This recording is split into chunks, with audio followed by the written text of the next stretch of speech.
Sitting on a porch, counting out small items in her hand, loading them in a glass pipe, and firing it up.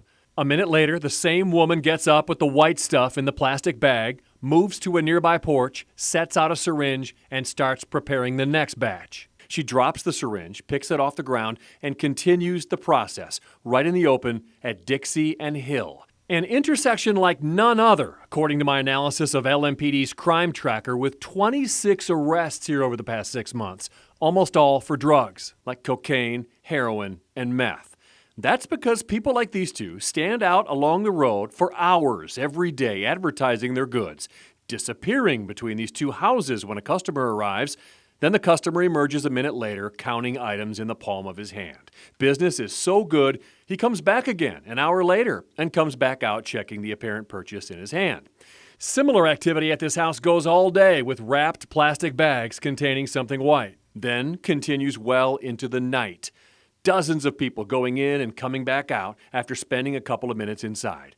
The drive-thru is busy too, cars pulling up for a couple of minutes, and the sellers come to the passenger side window. Sometimes police pull up and move them along.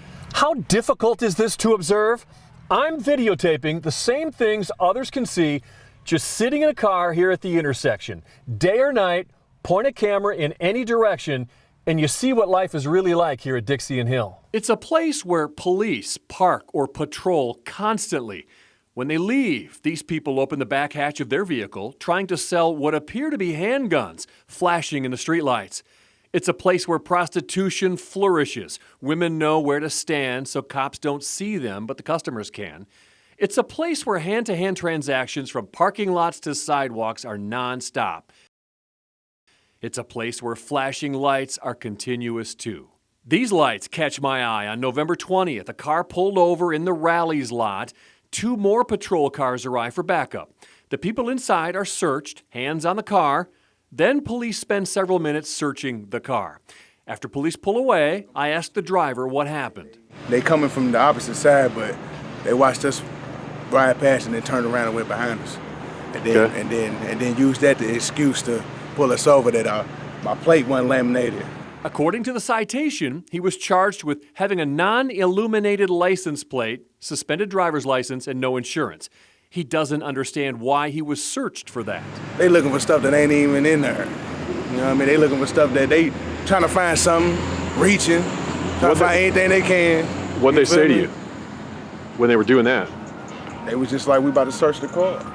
They ain't even really asked for it, they just did it type thing, you know what I mean? Why would an officer need to search a car because of an unilluminated license plate and a no driver's license? Yeah, so like I said, I can't speak to that stop specifically because I wasn't that officer there and I haven't looked into that stop. So just in fairness to the officer and the person that was stopped, I can't go into that. LMPD won't comment on that stop and search, but Sergeant Lamont Washington will address the overall problem here.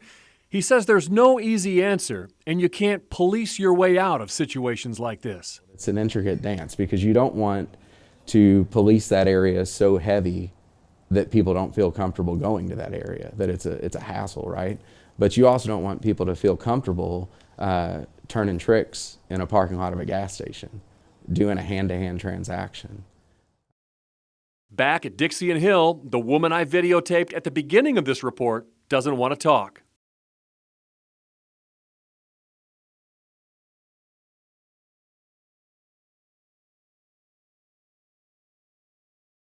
A man who lives at the home where I videotaped the most activity will do an interview. And I see people using drugs right here. I videotape people shooting up and smoking crack right here. From my house.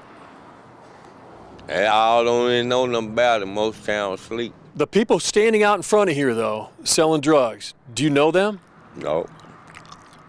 You ever say, move it on somewhere else? All the time.